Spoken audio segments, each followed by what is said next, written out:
Hello friends, स्वागत है आप सबका आज के इस नए क्लास में। तो आज के इस वीडियो में बात करने वाले हैं MJC, MIC, MDC 3 political science के यूनिट 3, 4 तथा 5 के बारे में। जैसा कि आप लोग को पता होगा कि सेमेस्टर थर्ड में जो है 2 मेजर पेपर पढ़ना है, मेजर पेपर 3 और मेजर पेपर 4। जैसा कि इसके पिछले वीडियो में हम यूनिट 1 और यूनिट 2 को देखे थे, उसी प्रकार आज के इस वीडियो में यूनिट 3, 4 तथा 5 को भी देखेंगे। और ये एमजेसी, एमआईसी तथा एमडीसी तीनों के लिए है। तो चलिए आगे बढ़ते हैं और सबसे पहले यूनिट 3 को देखते हैं। चलिए यूनिट 3 को देखते हैं। तो यूनिट 3 में हमको पढ़ना है। यूनिट 3 में क्या पढ़ना है? समानता की अवधारणा, कंसेप्ट ऑफ इक्वालिटी। तो यूनिट 3 में क्या पढ़ना है? समानता की अवधारणा। तो चलिए देखते हैं समानता की अवधारणा को। तो सबसे पहले इसकी प्रस्तावना को देखते हैं, समानता की अवधारणा को। तो देखिए, प्रस्तावना में देखते हैं क्या है। पहले इसका देखिए, प्रस्तावना की बात करें तो मानव समाज में स्वतंत्रता क्या है? मानव समाज में स्वतंत्रता, समानता और न्याय तीनों ऐसे आधारभूत मूल्य हैं जिन पर लोकतांत्रिक व्यवस्था टिकी हुई है। तो क्या कह रहा है? मानव समाज में स्वतंत्रता, समानता और न्याय तीनों ऐसे आधारभूत मूल्य हैं जिन पर लोकतांत्रिक व्यवस्था टिकी हुई है। ठीक है। इन मूल्यों में समानता का स्थान अत्यंत महत्वपूर्ण है। जिनमें क्या है? इन मूल्यों में समानता का स्थान जो है अत्यंत महत्वपूर्ण है, क्योंकि जब तक समाज में सभी व्यक्तियों को समान अवसर और समान अधिकार प्राप्त नहीं होंगे तब तक वास्तविक लोकतंत्र की स्थापना संभव नहीं है। बिल्कुल।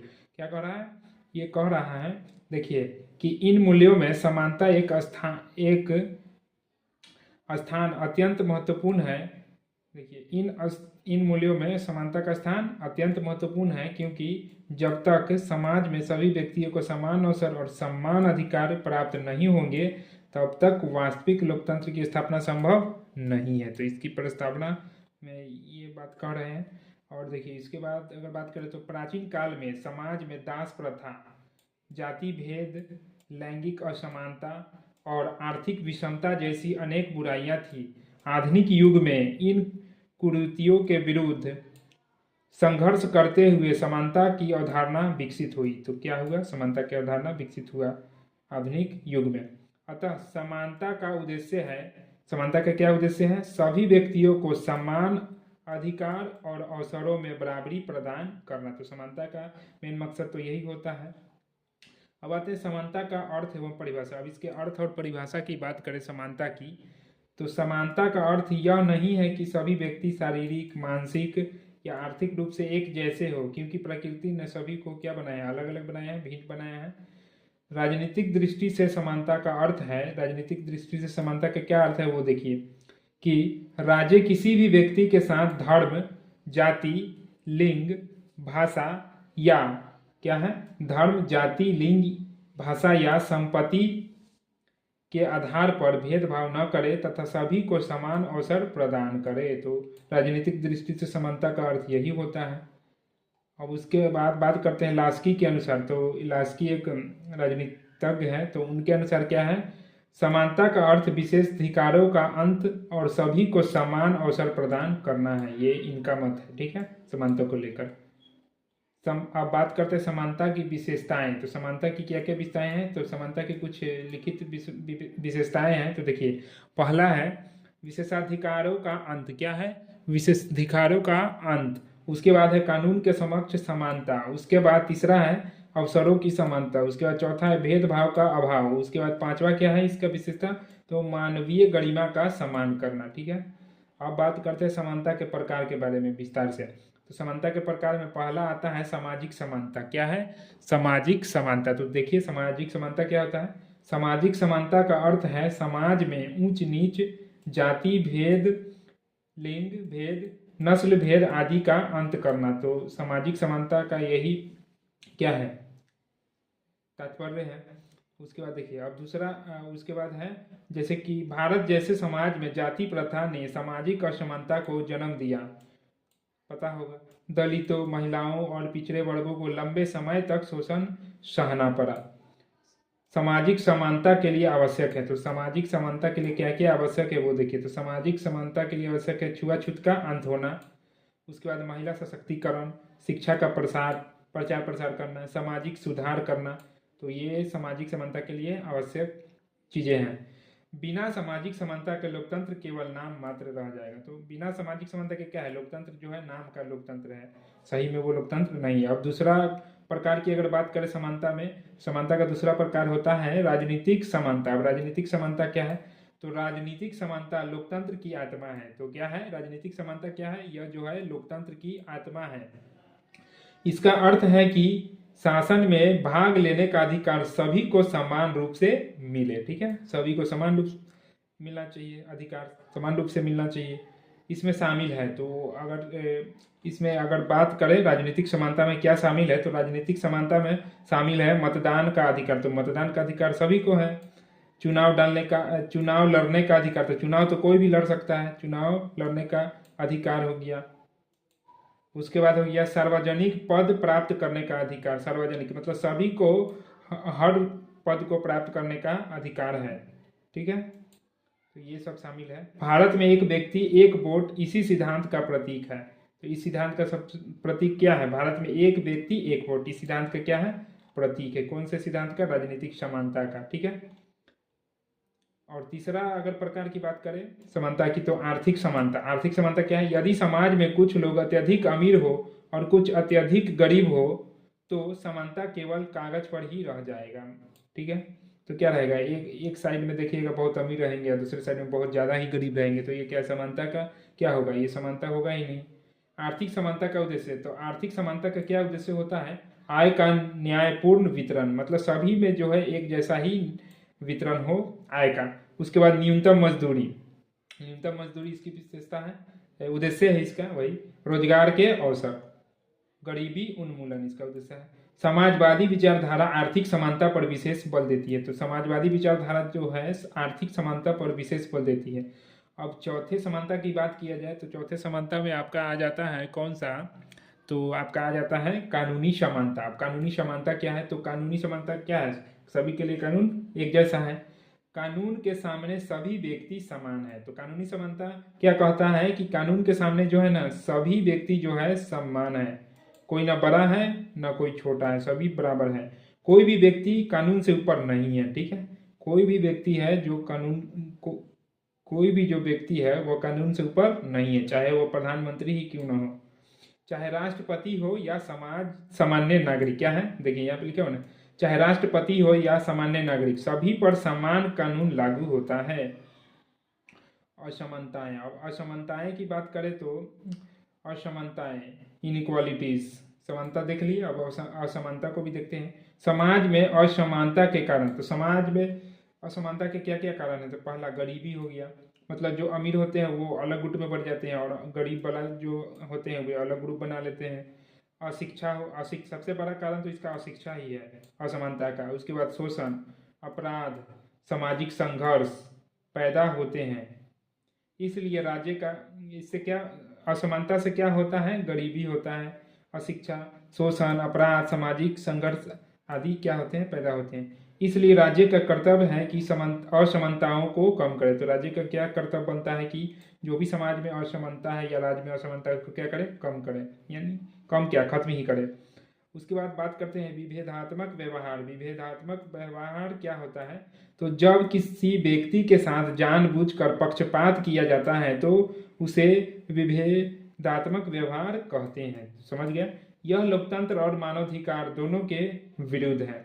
ठीक है, सकारात्मक भेदभाव। अब सकारात्मक भेदभाव क्या होता है ये देखिए, यह नीति कमजोर वर्ग को आगे बढ़ाने के लिए विशेष सुविधाएं प्रदान करती है, जैसे कि आरक्षण हो गया, आरक्षण हो गया, विशेष प्रकार का जो छात्रवृत्ति मिलता है वो हो गया, विशेष योजनाएं हो गया। तो ये सब क्या है, ये सकारात्मक भेदभाव है। तो इसको भेदभाव, लोग कहते हैं कि हमको आरक्षण नहीं मिला, तो ये देखिए ये भेदभाव नहीं है, ये सभी के लिए आरक्षण देने से क्या फायदा है, जो इसके हकदार है उसी को मिलना चाहिए ना, कि अब जो जिसको जरूरत नहीं है उसको भी आरक्षण मिलेगा तो कैसा होगा, सही नहीं होगा। तो ये क्या है, ये एक सकारात्मक भेदभाव है। इस पे समाज इससे समाज पे बुरा प्रभाव नहीं पड़ना चाहिए। आरक्षण हो गया, छात्रवृत्ति विशेष योजना हो गया, इसका उद्देश्य समानता स्थापित करना। तो इसका उद्देश्य क्या है, इसका उद्देश्य है समानता स्थापित करना, जैसे कि हाल फिलहाल में यूजीसी भी लाया है। तो ये क्या है, ये भी एक प्रकार का क्या था, सकारात्मक भेदभाव था। हालांकि ये जो यूजीसी बिल, ये इसको सुप्रीम कोर्ट ने रिजेक्ट कर दिया है, नहीं अपनाया, क्योंकि इसमें कुछ त्रुटि था।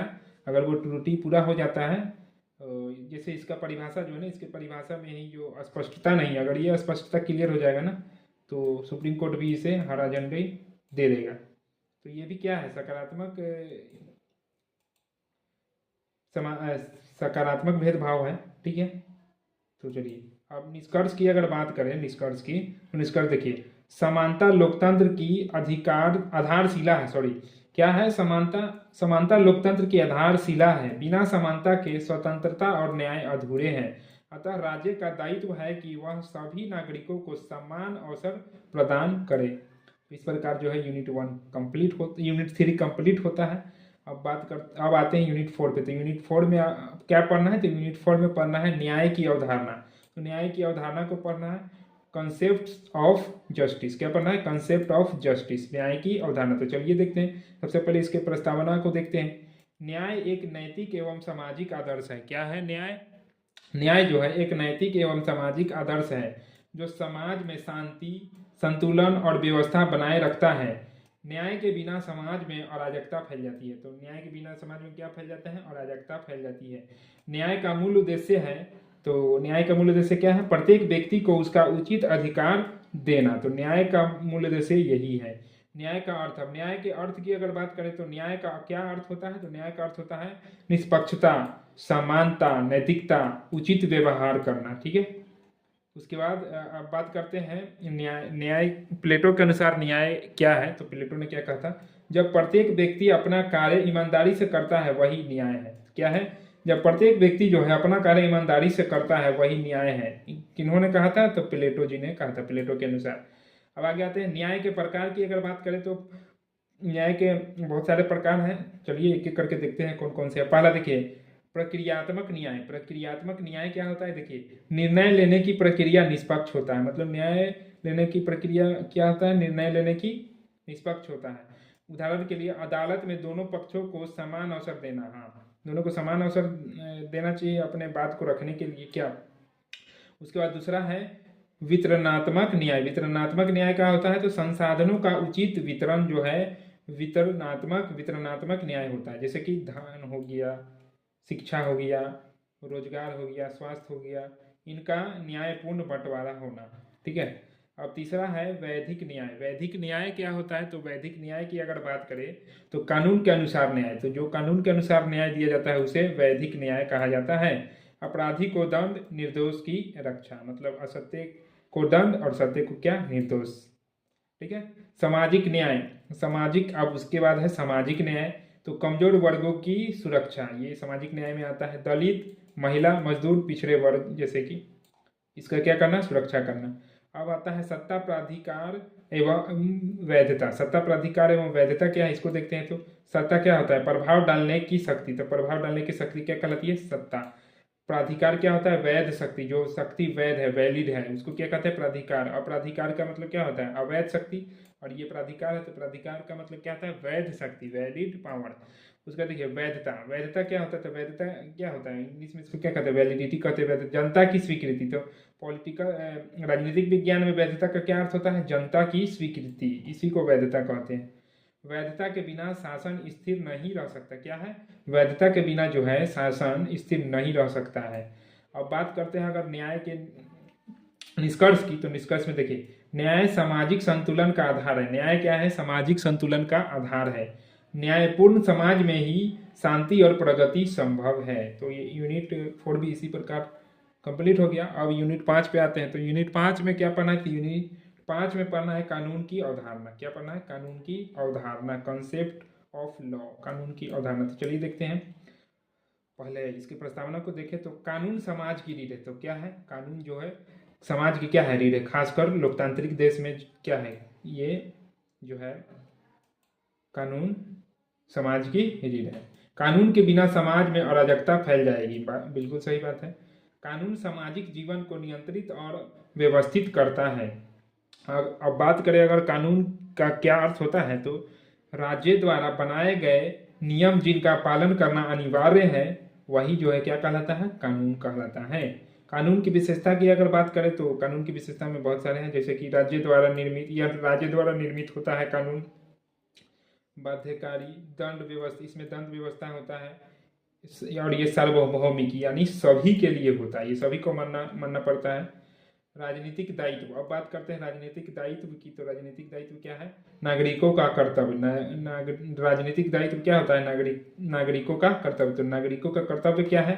तो नागरिकों का कर्तव्य है कानून का पालन करना, कानून के खिलाफ जाकर कोई भी कार्य नहीं करना। कर भुगतान करना, तो कर भुगतान भी कानून के अंतर्गत ही आता है, यानी टैक्स पे करना। जो टैक्स पे लायक हो, टैक्स तो सभी को पे नहीं करना होता है, जो इसके दायरे में आते हैं उन्हीं को टैक्स पे करना होता है। तो ये भी क्या है? कानून का राजनीतिक दायित्व भी है। उसके बाद राष्ट्र की रक्षा करना, राष्ट्र की रक्षा। अब बात करते हैं नागरिक अवज्ञा। नागरिक अवज्ञा क्या होता है? तो अन्यायपूर्ण कानूनों का शांतिपूर्ण विरोध। हाँ, तो ये भी क्या है?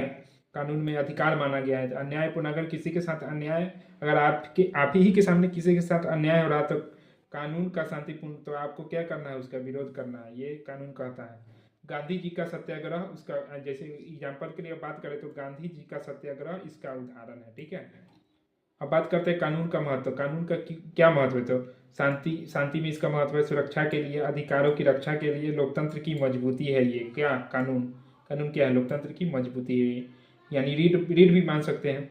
उसके बाद इसका निष्कर्ष की अगर बात किया जाए तो कानून के बिना सभ्य समाज की कल्पना असंभव है, संभव ही नहीं है कानून के बिना। अगर कोई कानून ही नहीं रहेगा तो लोग जैसे मन करेगा वैसे करेगा। कानून रहेगा तो कानून के दायरे में रह के कोई भी कार्य करना पड़ेगा। तो यही था यूनिट 3 से लेकर 5 तक। इसके पिछले वीडियो में 1 2 करवा दिए थे, और जैसा कि आप लोग को पता होगा कि थर्ड में जो है, पेपर थर्ड में क्या है, कुल 5 यूनिट पढ़ना है। तो इस प्रकार 5 यूनिट कंप्लीट हो गया। अब इसका ऑब्जेक्टिव बच जाएगा, तो ऑब्जेक्टिव इसका करवाएंगे।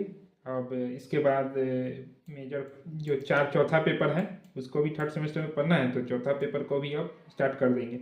हालांकि सिलेबस इसके पहले ही बता चुके हैं 3 और 4 दोनों का, तो अब मेजर 4 को भी पढ़ाएंगे इसी प्रकार सभी यूनिट को। तो अगर आपको ये सेशन अच्छा लगा हो तो इस वीडियो को लाइक कीजिए और अपने दोस्तों में ज़रूर शेयर कीजिए। तब तक के लिए धन्यवाद।